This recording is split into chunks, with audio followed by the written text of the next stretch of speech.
Okay, good evening to everyone. Merry Christmas.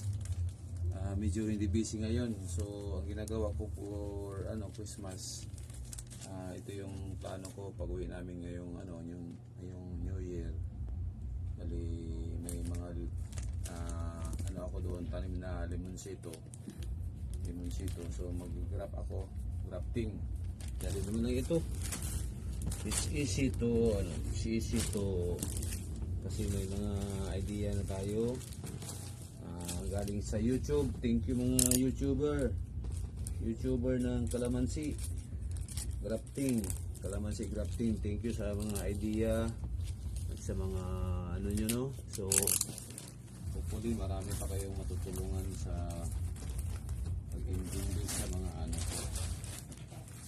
okay, ito yun nagawa ko. Nagcutting ako ng kumuha ako ng mga improvise ito parang ganon, lagyan ng tapos pili ako ng tire wire ito. So dito lang para hindi may madali lang itong gawin. So see you on December 28. Abangan nyo yung pag-graph ko kung tama ba.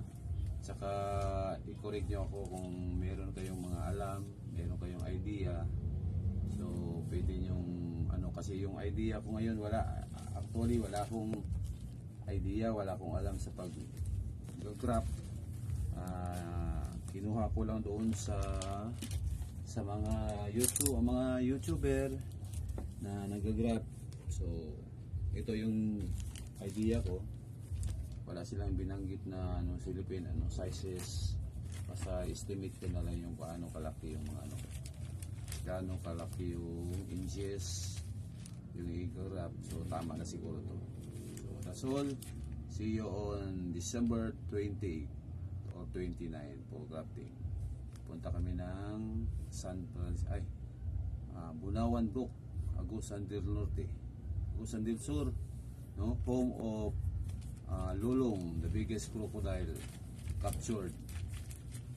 So kita tayo doon. Maraming salamat, good evening at saka Merry Christmas to all.